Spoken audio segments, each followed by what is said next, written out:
Village Board meeting, April 22nd, 2024, to order. Looks like 6:04 p.m. And we could use roll call. Bhatia. Here. Anastasio. Here. Washburn. Here. Venturini. Here. Hewitt. Here. Doxey. Here. DeGroot. He's here. Next item is Pledge of Allegiance. Please join me. I pledge allegiance to the flag of the United States of America and to the republic for which it stands, one nation, under God, indivisible, with liberty and justice for all.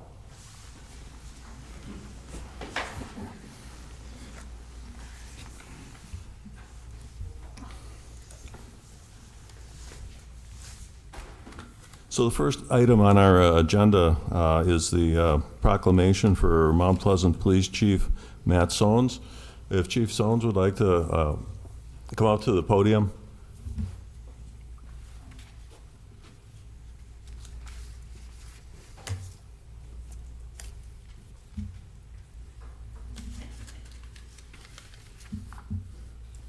Good to see you. Shocking. Okay, so I have a proclamation for the, it's recognizing the retiring police chief of the village of Mount Pleasant. Whereas Matthew Sones is retiring as police chief of the village of Mount Pleasant after a successful career in law enforcement and municipal service, and whereas in 1998, Matt joined the Mount Pleasant Police Department, and whereas during his tenure with the village, Matt has moved up the ranks, starting as patrol officer 1998, and whereas in May 2009, Matt was promoted to sergeant. How'd that happen? Trying to figure that out too. Fooled a few people. Huh? And whereas in April 2017, Matt was promoted to captain, and whereas in May 2019, Matt was selected as police chief and served our community in this position until May of 2024, and whereas under Matt's leadership, our police department has flourished, embracing innovative strategies, fostering community partnerships, and tirelessly working to ensure the safety and well-being of all residents. And whereas Matt's unwavering dedication to his sworn duties and his compassionate approach to public service have left a positive impact on our community, inspiring all who have had the privilege to work alongside him. Now, therefore, be it proclaimed that on this day we express our deepest gratitude and heartfelt appreciation to Chief Matthew Sones for his 26 years of exemplary service to Mount Pleasant. His leadership, passion, and unwavering commitment to the principles of law enforcement, duty, and honor have enriched the lives of countless individuals and strengthened the bonds that unite us as a community. May Chief Sones' retirement be filled with joy, fulfillment, and well-deserved relaxation, knowing that his legacy of service will be an inspiration for all generations to come. Yay.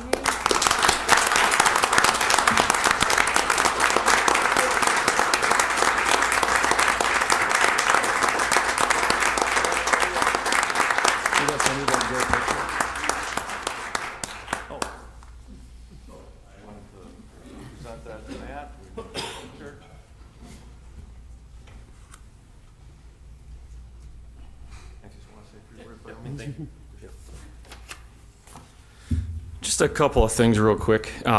First off, thank you. Much appreciated. Very nice. So I got hired here in 98. In 96, I was hired in Janesville. At that time, it wasn't quite like it is today. There's hundreds of people applying for jobs at each department. So when they called me from Janesville, I had an interview scheduled here. And so I remember making a few calls. I was thinking about passing the job up in Janesville to see if I could get this one. But back then, if you passed one up, you might be sorry. So I did not pass it up, and I took that job. Don't regret that, but it worked out very well. 2 years later, then I was able to come back here, which is where I wanted to be because I did grow up here. Parents lived here. I have to say it's been an outstanding 28 years, 26 here, working for Mount Pleasant. No regrets, no complaints. It's been a wonderful place to work. I'll definitely miss a lot of the friendships, the people that you talk and joke with all the time, including a lot of people in the room here. So thank you. It's been wonderful. I've absolutely enjoyed myself. Thanks.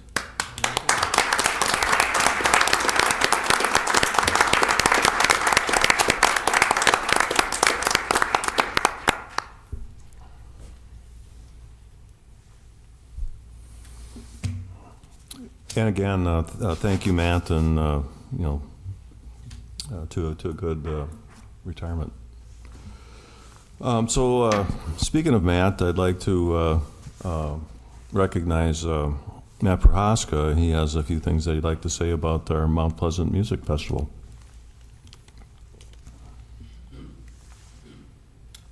Good evening. It's kind of hard to follow that presentation up, I have to say. I had the pleasure of working with Matt for several years and working under his leadership, so it was a good honor and nice to recognize him today.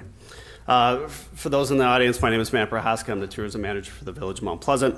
I'm here tonight to announce our first series of concerts that will be happening at Campus Park this year. We are very, very excited that Campus Park has finally been completed and is open to the public and is open up to us at the band shell starting in June. So we have a 4-part concert series that's going to start June 18th. The concerts are Boo the Band, 5-Card Stud, following that in July 9th. July 30th is Whiskey Bells, and to end the season, August 20th is going to be Pat McCurdy. So we're very, very excited to be able to announce today the music series, and we're really hoping that we get everybody here tonight to come and enjoy in the music. We'll be having some food trucks on board, and we've also been very blessed to partner up with Rotary, Founders Rotary today, that will also be serving beer for everybody's enjoyment and stuff. So it's going to be a good festival. We've also are working with the Racine YMCA to have a kids zone so that parents can enjoy themselves while the kids enjoy themselves too. So very excited for it. Matt, since we're all going to forget the days, where else can we go to find that information? Absolutely. So they're going to be on our Facebook page, also on our website. We'll have flyers and information out there. We'll be doing a press release. I'd also like to thank Lisa Oley for all her help and commitments and stuff that she's been able to provide for me with graphics and all that stuff. So she's done very, very well. Want to make sure we recognize her for that.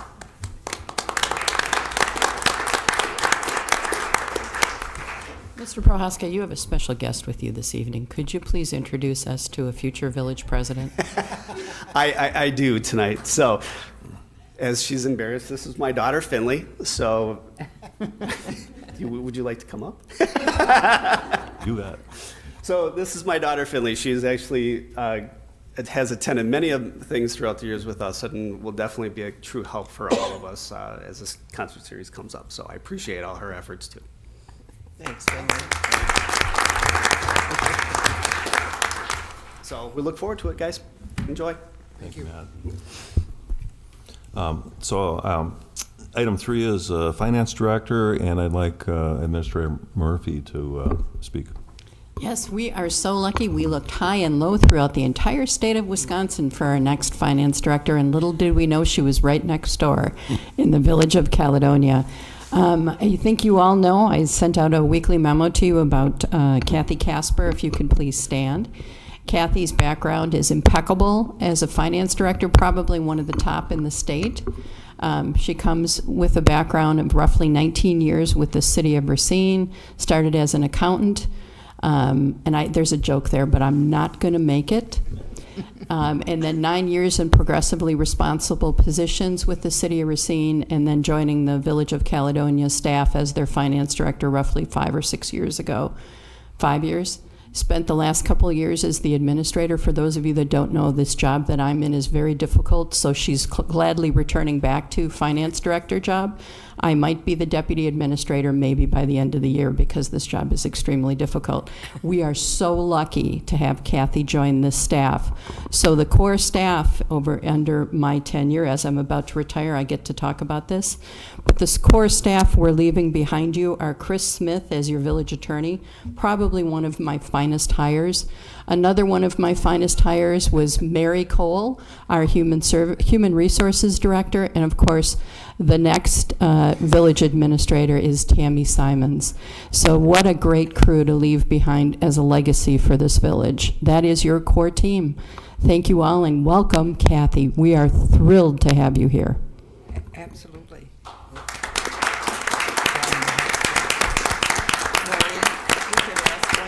When is Kathy starting? Kathy, did you want to say a few words, or you're just going to be shy? I'm not shy, but I really didn't prepare remarks, and I think like I'd be at the Oscars if I stood up. But no, I'm happy to be here, happy to be at such a growing community, and thank you for the opportunity. Fair enough. Yep. When does she start? She's got a 90-day clause with the Village of Caledonia, which we're trying to get her out of. Chris is going to help us with that. I think sometime you're going to see her here actively, and that sometime in the next 30 days, and certainly in the next 90, she'll be here full time. She's going to work her way into the staff, and we've got lots of things, as you all know. With another closed session, we have lots of projects to keep her busy.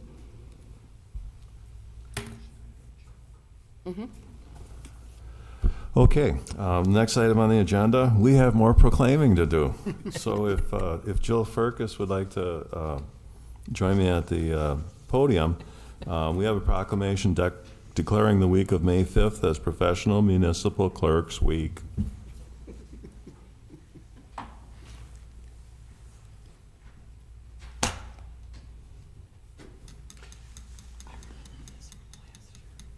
So what we have here is a few more whereases, and this is regarding, it's a proclamation for Professional Municipal Clerks Week. Whereas the office of the Professional Municipal Clerk, a time-honored and vital part of local government, exists throughout the world. And whereas the office of the Professional Municipal Clerk is the oldest among public servants. And whereas the office of the Professional Municipal Clerk provides the professional link between citizens, the local governing bodies, and agencies of government at other levels. And whereas professional municipal clerks have pledged to be ever mindful of their neutrality and impartiality, rendering equal service to all. And whereas the office of professional municipal clerk serves as the information center on functions of local government and community. And whereas professional municipal clerks continually strive to improve the administration of the affairs of the office of professional municipal clerk through participation in education programs, seminars, workshops, and the annual meetings of their state, provincial, county, and international professional organizations. Whereas it is most appropriate that we recognize the accomplishments of the office of professional municipal clerk.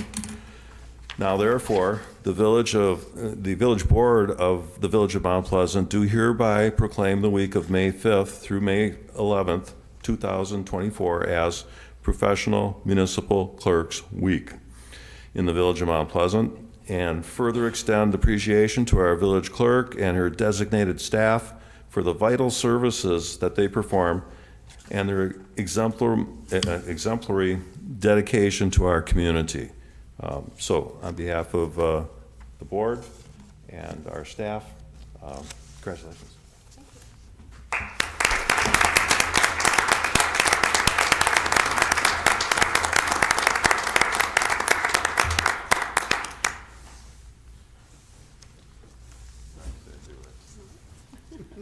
No words from the clerk.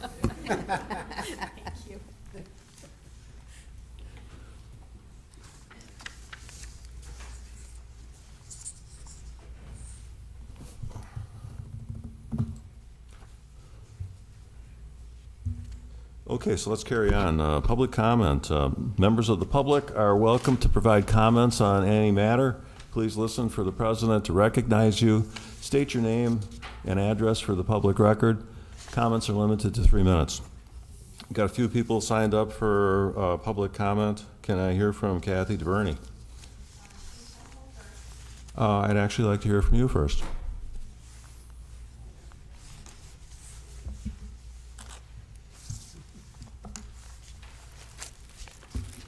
Hello, my name is Kathy DeVerney. I live at 5602 First Place in the Village of Summers. I live one house away from KR and the land that will someday become a Mount Pleasant Park at 7600 County Line Road. I'm here to address the 10 feet of sludge waste from a private pond that was being illegally dumped on this site since November. I have a sample if anybody would like to view it. I spend a lot of time outside and I can see and hear KR from my backyard. All summer, my neighbors and I listen to the continuous barrage of dump trucks shifting gears 6 days a week, sometimes 7. We put up with the constant dust on our houses and limited opening windows to when the wind blew from the right direction. What a relief it was when they were finally done hauling to the Kestrel Hawk landfill, only to hear trucks start up again a week later. I frequently walk the Pike River pathway between KR and Brown Road with my dog and my 6-year-old grandson.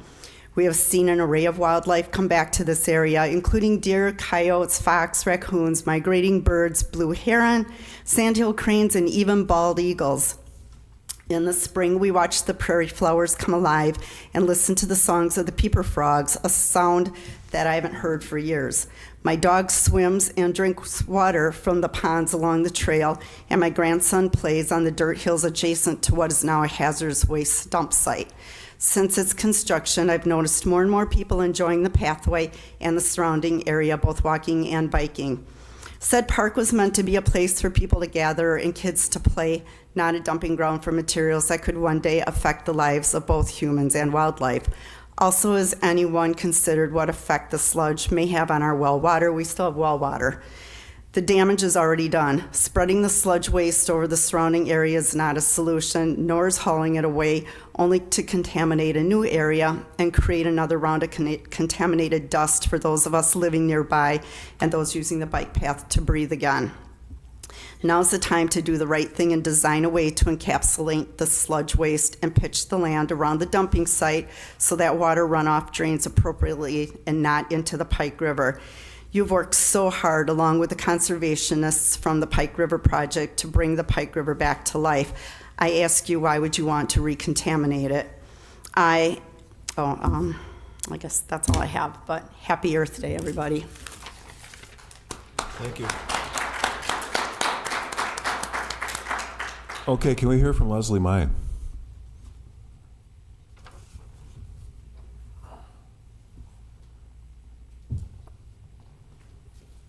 Good evening. My name's Leslie Mai. I live at 7820 County Line Road in Mount Pleasant. It's probably been close to 4 years since I've graced your doorway, and I'm not sure you're going to enjoy what I have to say and probably don't want me back for another 4 years. So the residents along KR have suffered the last 4 years with the road construction. The noise, the dust, limited access to our properties. It's been a real challenge for us. And we were hoping and praying that at the conclusion of the project, which was supposed to be September of 2022, we would be done and we could look forward to everything that Kathy expressed in her conversation. But sadly, that turned out not to be the case. And what continued was a daily, never-ending barrage of dump trucks back and forth into the River Parkway, which is next to and directly behind my house. The noise and the dust 6 days a week. The noise was so bad that we can't even sit out on our back patio and enjoy a cocktail after work.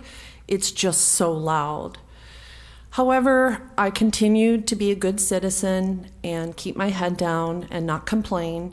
I had reached out to a member of the board, and they had assured me that in September of 2023, this project would be over. So I looked at it like there was light at the end of the tunnel, and just take one for Team Mount Pleasant and stay silent. But unfortunately, that didn't happen. The trucks continued.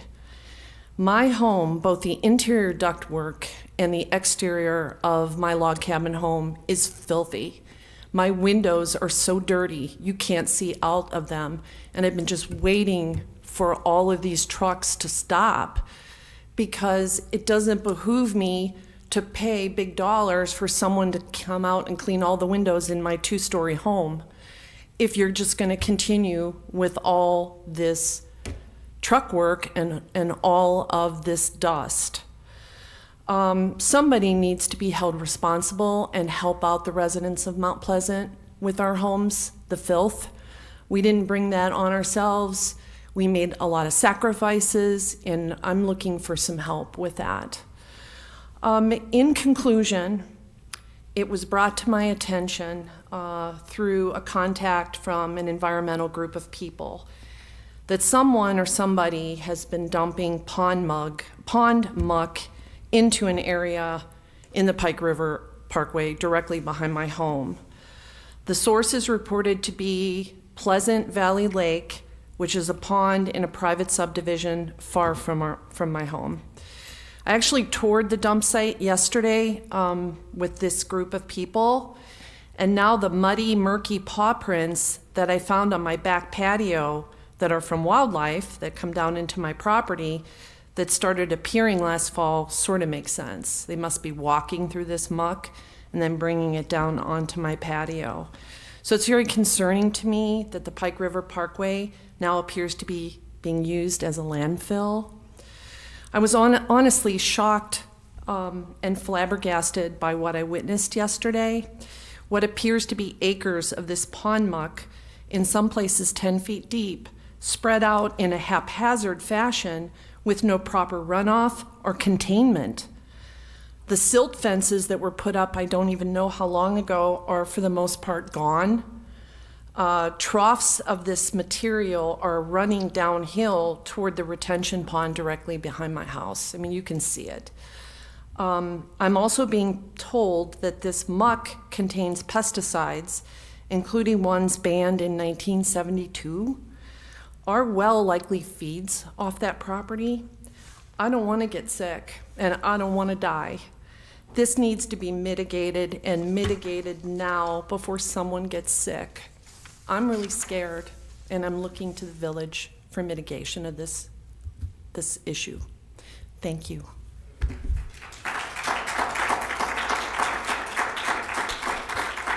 Can I hear from Kevin Rano?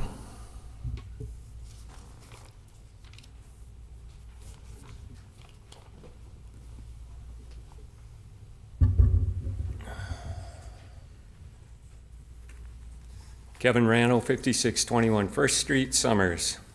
It looks like all of the private pond muck from Pleasant Valley Lake has now been moved over to our village park. Congratulations.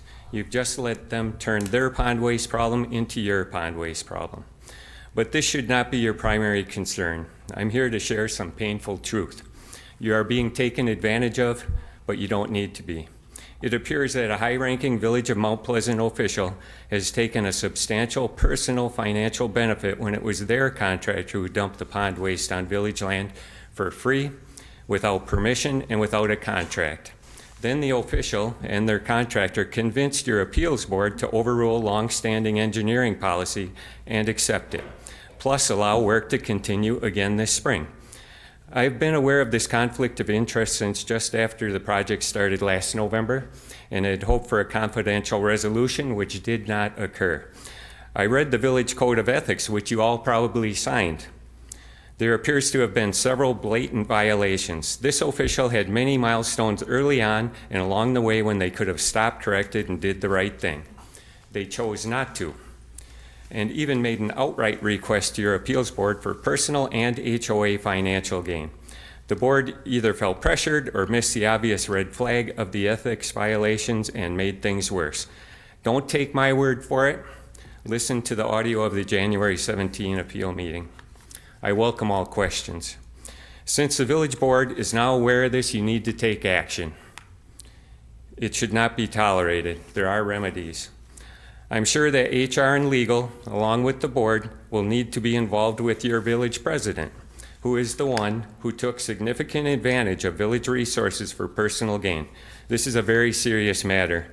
From my experience in the private sector, this certainly would have been grounds for immediate discharge. For the Zoning Board of Appeals, it needs to be discovered if they felt undue influence from Mr. DeGroot before or during the appeal. They also need training to recognize the obvious ethics violations. At the appeal in January, the contractor downplayed the volume of muck and said it would ultimately be just over 6,000 cubic yards. It actually appears to be at least double that, which is coincidentally matches their DNR permit and plans. Due to this, I believe you have a right to demand that they remove the excess, or maybe all of it if you find they acted in bad faith. In addition to the pesticides and heavy metals, the reason given to dispose of the waste was because of the high nutrients caused algae to bloom and turned their pond green. Now they want to spread the muck on your lawn, which is surrounded by ponds. How long do you think it will be before your ponds are green? Remember that you do not have to work with people like this. I'm sorry to deliver this painful truth.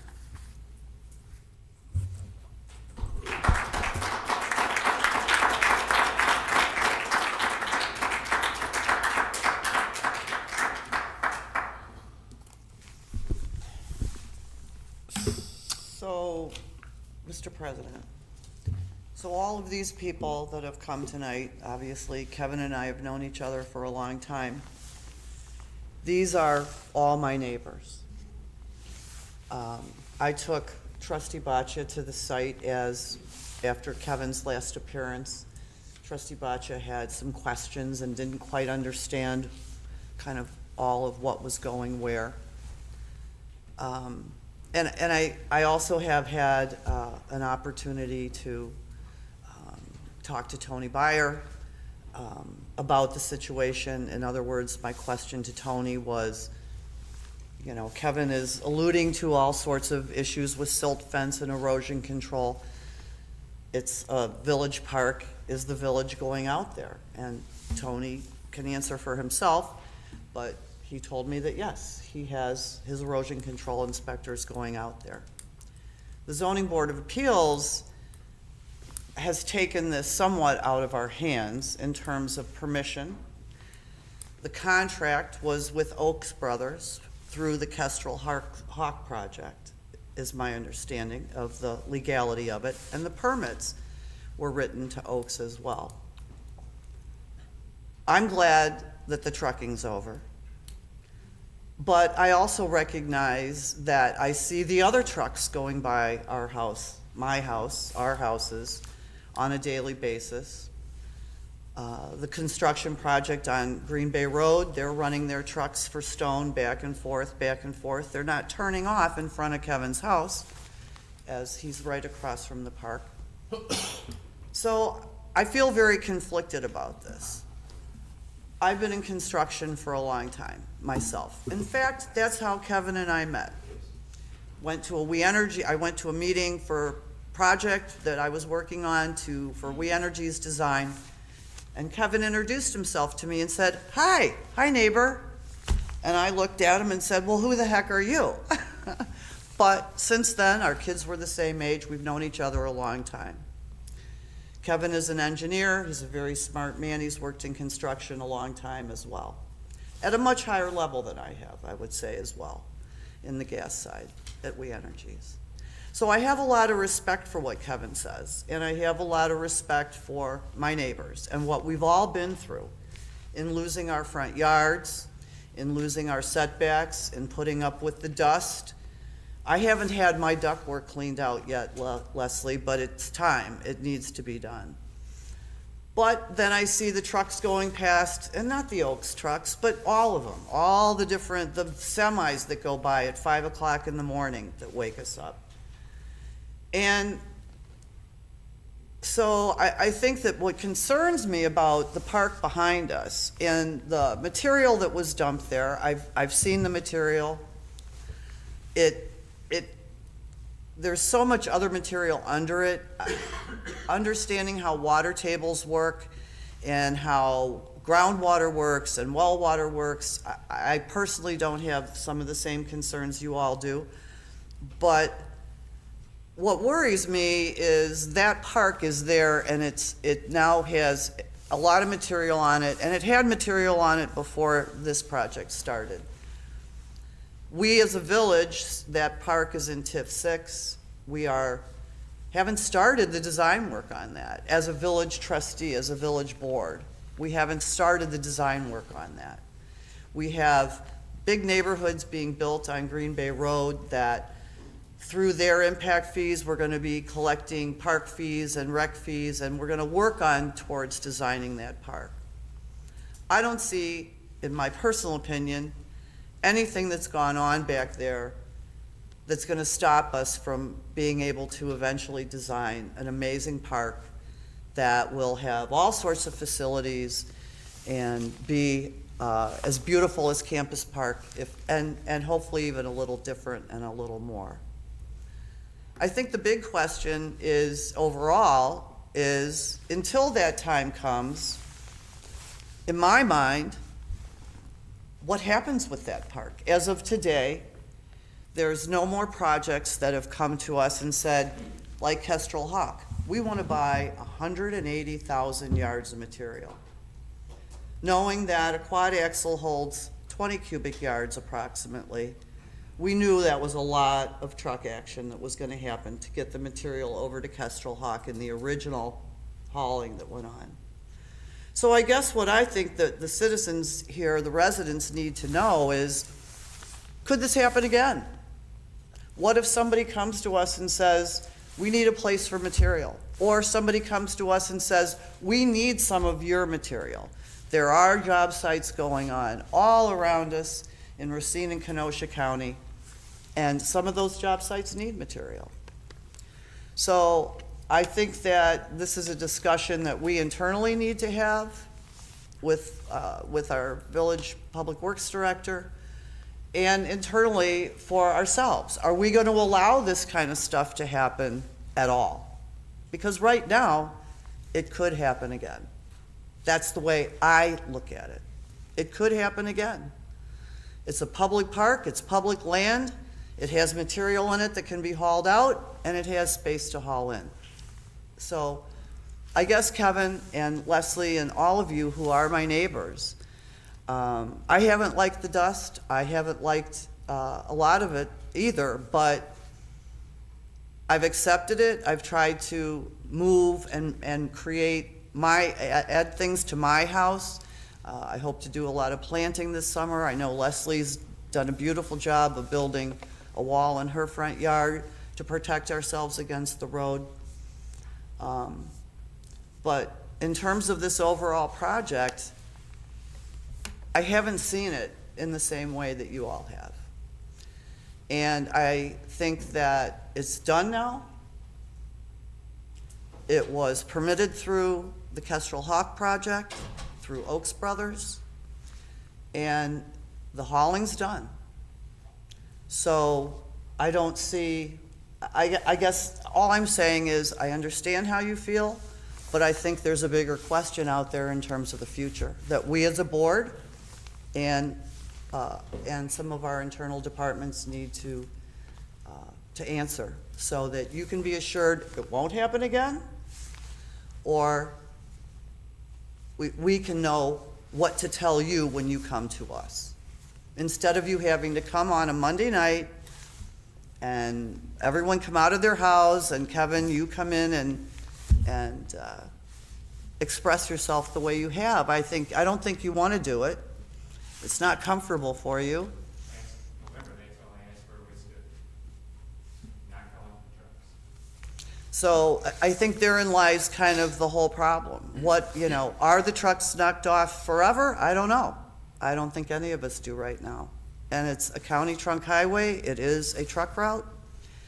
And the trucking is going to continue along that route forever. So that's not the point. I get it. I get that. So I just wanted to make that comment. It's simply a comment. And I appreciate that. Thank you, Trustee Washburn. Anybody else wishing to speak publicly? I have nobody else signed up. In that case, we'll close public comment and we'll move on to the consent agenda. Trustee Hewitt? Mr. President, I make a motion to adopt the items listed on the consent agenda. Second. So I hear a motion and a second. All in favor, signify by saying aye. Aye. Opposed? So that motion carries. So let's move on to new business. We've got a number of public hearings.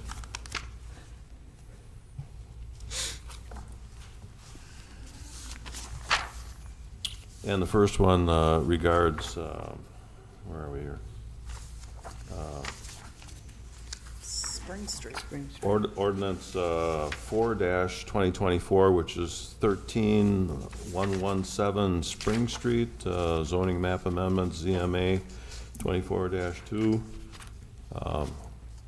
The following rules apply to this public hearing and each of the public hearings scheduled for tonight. If you wish to speak on any of these items, please fill out a public hearing form, which you can find at the table near the entrance.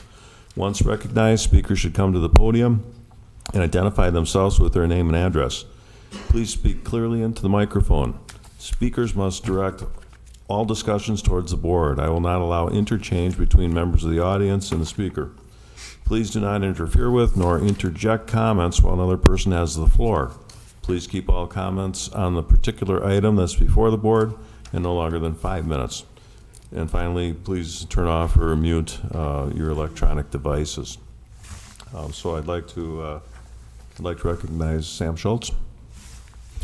Mr. President, Village Trustees, the applicant applied with permission from the owner to amend the zoning map for the property from AG2 to RM2 to accommodate a 280-unit moderate-density multifamily building development. The application follows the residential, including church's multifamily recommendation of the land use element of the multi-jurisdictional comp plan. Neither the master bicycle plan nor the park and open space plan contain any recommendations for the subject property. The RM2 zoning district allows the uses described in Table 90-310-1, including the 3 or more households per lot use by right. Village staff will review any site plans for compliance with the subject zoning ordinances. In terms of a fiscal analysis, this has a revenue to cost ratio projected at 3-to-1. Greater than 1-to-1 is a net positive ratio, and a private to public ratio of 72-to-1. 40-to-1 is a net positive ratio. So this does well above average on most of our fiscal analyses. We're looking at a total estimated taxable value per acre of about $2.5 million an acre for the subject development. Neither the Plan Commission nor the village staff contain any recommendations for the application, and both the village staff and the Plan Commission recommend that the village board moves to approve Ordinance 4-2024.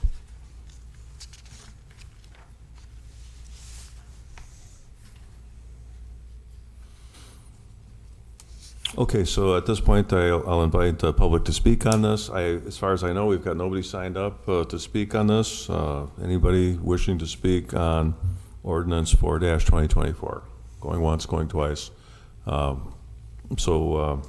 Without anybody wishing to speak, I can close public hearing on that, and as we have fulfilled our statutory obligation. Trustee Baccia.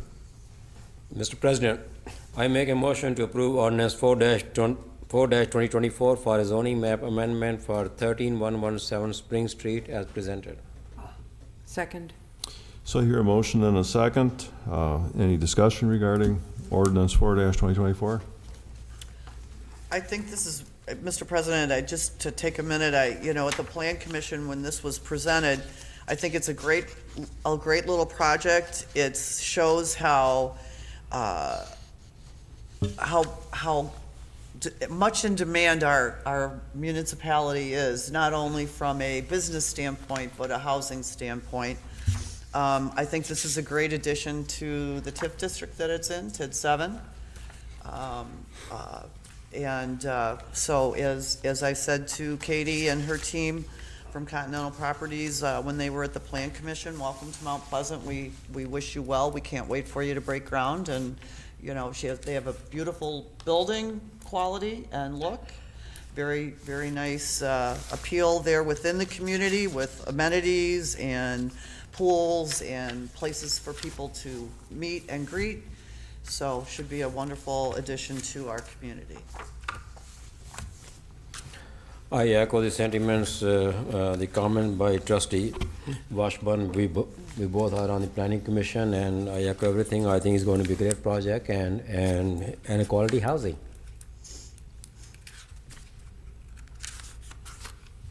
Okay, so in the matter of ordinance 04-2024, roll call, please.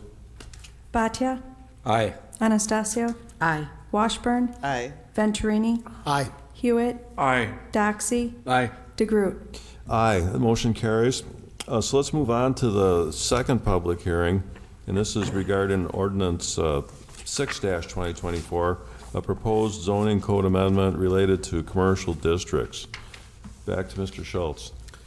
Mr. President, the village allowed commercial buildings with zero lot line setbacks under the previous business zoning district setback regulations. When the village merged the commercial and industrial districts together, this regulation was mistakenly lost. This ordinance reinserts the allowance for commercial buildings with zero lot line setbacks when walls are shared.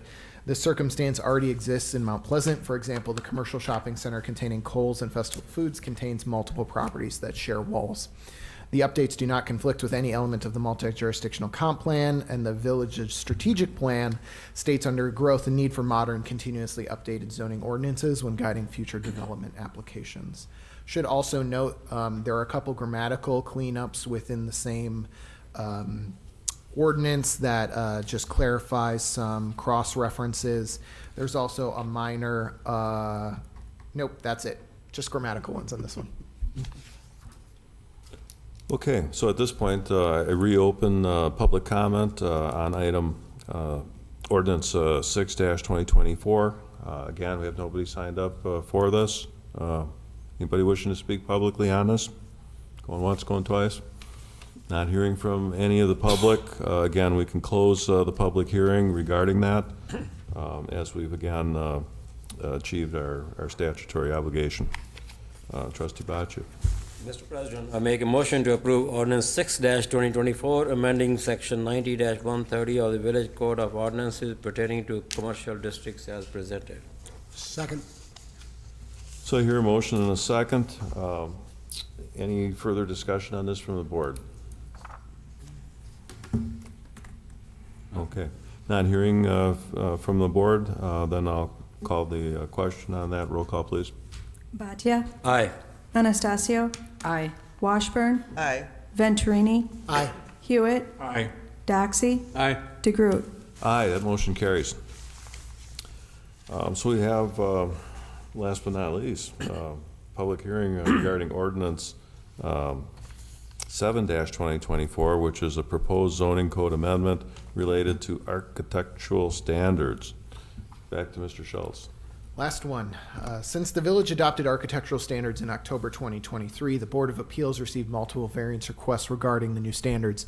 Many of the building plans subject to the variance requests were designed before the village adopted the new standards, so there is a little bit of an explanation there. However, when the village staff receives multiple variances regarding the same ordinance, we review the subject ordinances and recommend updates to better serve the public. This update adds alternative compliance options similar to the existing alternative compliance options in both the parking and landscaping sections that gives applicants an alternative route to gain architectural approval. The village staff identified multiple different elements of value to the village. Applicants would have to meet 3 of the elements presented. Those elements are generally laid out in the text in front of you. But what it does is essentially gives the community development director authority to look at some alternative compliance options, including the inclusion of green infrastructure, such as like LEED certification or a plan like that, the inclusion of safety-focused street design elements, the development of parcel exceeding revenue and other fiscal analysis ratios that I kind of highlighted in the last application. including a design from a renowned architect, which we would believe would generate tourism for the design of the building itself, not the underlying use, or the inclusion of amenities specifically referenced in adopted plans, including the comp plan, the parks and open space plan, the bike and ped plan, a local area plan, a TID project plan, or a village RFP. Also, as a minor note in this one, it amends section 90-560 zoning variances just to include one thing, that is to authorized variances. We would not allow a variance by ordinance to waive, modify, or otherwise vary an alternative compliance procedure. That is, applicants may apply for variances from the standard zoning regulations or follow alternative compliance procedures when offered, but not both. So essentially, you couldn't apply for a variance from only needing 2 of the alternative compliance sections, or a plan that we don't mention at all would count as alternative compliance or something like that. So just trying to make sure that people are choosing a strictly defined path in terms of their alternative compliance, not choosing a mixture of a bunch of different ones. So with that, I can answer any questions. This one's a little bit more complicated than the last. Let's get to the questions when the item's in front of the board, because we've got the public comment part of it. So at this point in time, again, I'm inviting the public to speak on this matter. Again, we have nobody signed up to speak for this, so I'll go out to the chambers here. Anybody wishing to speak publicly? If not, we can again close public comment on that hearing, and frankly, we can close out of the public hearing entirely. So, Trustee Baccia. Mr. President, I make a motion to approve Ordinance 7-2024, amending Section 90-405 of the Village Code of Ordinances pertaining to architecture standards as presented. Second. So I hear a motion and a second, and Mr. Schultz just said he'd entertain any questions or thoughts, so now's your chance. Mr. President, I'd like to add a comment as Director Sam Schultz rightly pointed out. These are the proactive modes, proactive amendments to the ordinances.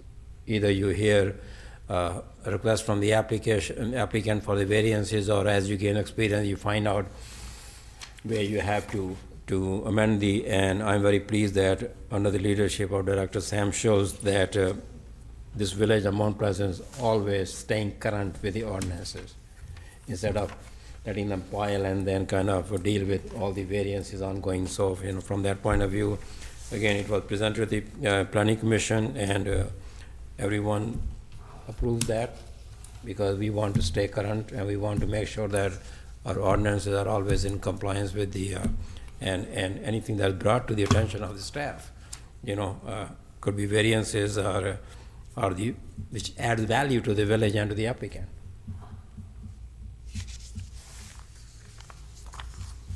Any other thoughts?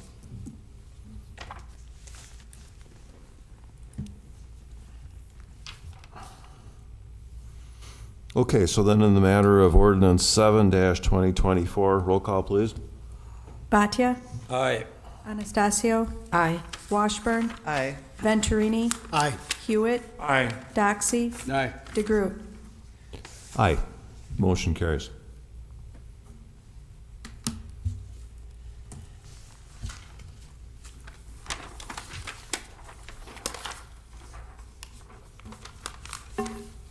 Okay, so we get to part 2 of the agenda. We've got discussion, possible motion to award contract for the 2024 paving program. Yay, we'd like to make a motion. Yay, sorry. Yay, we would like to make a motion to award the contract for the 2024 paving program to the low bidder, Payne and Dolan, in the amount of $2,663,788.82. Don't forget the 82 cents. Second. So we hear a motion and a second on a very enthusiastic motion. Let's go to Tony.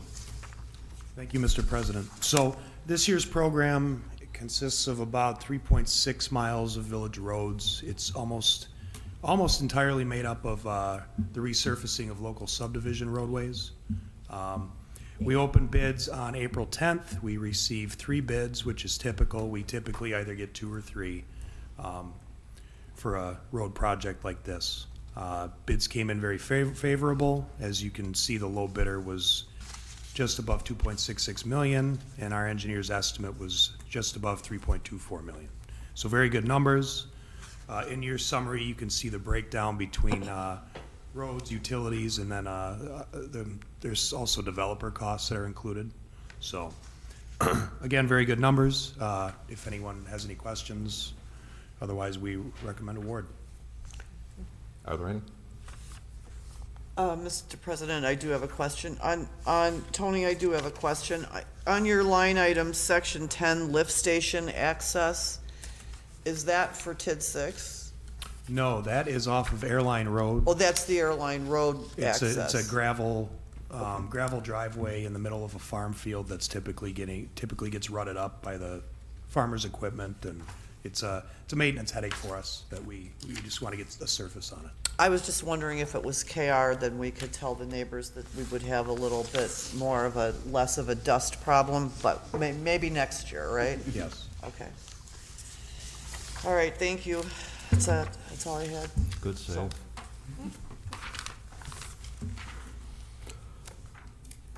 So we have a motion. Right. Anybody else wanted to speak to the paving program? Okay. So in the matter of the award contract for 2024 paving, we could just do a voice vote on this. All in favor, signify by saying aye. Aye. Opposed? So that motion carries. So let's move on to motion to approve ordinance 8-2024, amending chapter 78 of the municipal code pertaining to parking on certain village roads. Mr. President, I would like to make a motion to approve ordinance 8-2024, amending chapter 78 of the Code of Ordinances pertaining to parking on village roads as presented. Second. So I hear a motion and a second. Who's wanting to speak to that? Tony again? Go ahead. Yes. Thank you, Mr. President. So this amendment is related to 3 roadways, Joanne and Marjorie Drive and Frankie Place. These 3 roads are on the east side of the village, and they serve a apartment development with numerous apartment buildings. And we've historically had a lot of trouble with snow plowing, street sweeping, whatever it may be, because of the constant on-street parking on both sides. And whether that's from lack of parking on site, building access issues, whatever it may be, we just have a hard time getting around out there. So this would be similar to what we have also on our east side, say in the Lake Park or Lakeside neighborhoods, where we have the alternate side parking similar to what's adjacent in the city of Racine, so that people have to all be on one side on any given day so that we can conduct our operations. Manage those cars. Any other thoughts? This is just common sense, ease of movement, and just getting people trained to actually park on the right side of the road after a big snowstorm. It's a good point. Is there some kind of education program that goes with that? Are the residents can be notified, that sort of thing? We'll mail out to whatever owners there are. We'll send a mailer and try to break down the ifs, whens, and whats of what we're trying to do here. And what's the pain that gets inflicted if people aren't complying, during those kinds of operations? What that ticket would be, I don't know. Maybe our police chief would know, but maybe several. I don't know. Several thousand. Tow it away? Are they tow away tickets? Especially in a snow event, I don't know. And I know I'm kind of catching you off guard here, Chief, but do you have any thoughts on that? It's for alternate side parking, it's approximately $50. All right. Well, we'll make sure that the owners inform their residents that there's going to be changes coming. Okay, so in the matter of where are we at here? Ordinance 8-2024. We'll need a roll call on this. Bhatia, Aye. Anastasio, Aye. Washburn, Aye. Venturini, Aye. Hewitt, Aye. Doxy, Aye. DeGroot. Aye, motion carries. So let's go to item C regarding Ordinance 9-2024. Mr. President, I'd like to make a motion to approve Ordinance 9-2024, amending Chapter 66 of the Village Code of Ordinances pertaining to the village compost site as presented. Second. So I hear a motion and a second. Back to Tony. Yes, thank you again, Mr. President. So the applicable section of the code basically allows for contractors to use the village compost site via a permitting and coupon process through the clerk's office. Historically, there have been very, very few contractors who have actually used it. A couple years ago, we did decide to actually try to promote this to see if there was any validity to this being a revenue generator for the village. And after all that promotion, we ended up with one contractor who used it once and misused it, and we ended up with the cleanup of all the non-acceptable material he dumped on the site. So it became very clear that this is not a moneymaker, but it's more of a drain on village staff than anything, and we just recommend that we eliminate it. It's not typical in other municipalities. This is not something that's done elsewhere. So we figure it's better to be strike from the ordinance. It was worth a try. Yes. A swing and a miss. Yeah, nice try, but and you can't knock the creativity, you know, I mean, it seems like it might make sense at some point, but, yeah, so. Well, yeah, I mean, we appreciate you trying to generate some revenue off Absolutely. of that, but, you know, if it's not working, you pull the plug. Absolutely.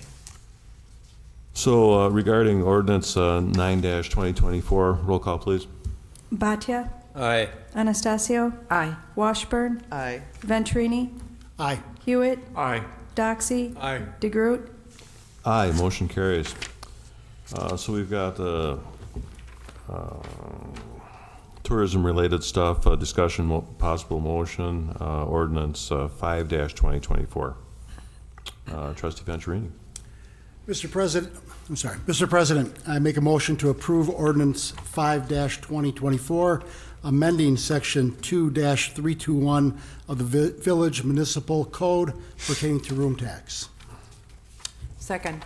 So I hear a motion and a second. Who are we having speak on that? Tammy? And this is something that was in front of us at the COW meeting a couple of weeks back, but if you could just give us the highlights. The primary change in here is addressing the fees that will be assessed if the room tax report and subsequent payment is not made in time. Right now, it is due on the 20th of the month following. If they don't pay it by then, but pay it before the 15th of the following month, then they will be assessed a $200 fee. Right now, it's 25% of the room tax that was due, which could end up being a couple of $1,000s for being a few days late. So we're just trying to make something that makes more sense and is fair to the hoteliers. Yeah, so again, this is something that prevents the village from hammering the hotelier in case of a clerical error or that sort of thing. And we just think it's eminently more fair, especially since we changed the reporting from quarterly to monthly. Any other thoughts? I think in addition, this also corrects the monthly report and who it's submitted to. Instead of the finance director, it's now being reported directly to the treasurer, who's in charge of those taxes anyway. So a little clarification there as well. Yeah, it's just, we're just trying to stay on top of these things. And Okay, so in the matter of Ordinance 5-2024, roll call, please. Bhatia. Aye. Anastasio. Aye. Washburn. Aye. Venturini. Aye. Hewitt. Aye. Doxy. Aye. DeGroot. Aye, that motion carries. So from here, reports, Attorney Smith wanted to be recognized. He wanted to say a few words. Thank you, Mr. President. I wanted to bring to the board's attention, this is the last village board meeting prior to the Milwaukee Business Journal announcing publicly their 2023 real estate awards. And I am going to tell you that the Microsoft deal has been selected for the 2023 Deal of the Year. Oh, wow. And it's well deserved, right? And everyone should be proud. So the next edition, I believe, or upcoming edition of the Business Journal, you will see those things listed, and the deal we were so heavily involved in is being honored. So Awesome. Great. Beautiful. Very good. Thank you, Chris. Good news.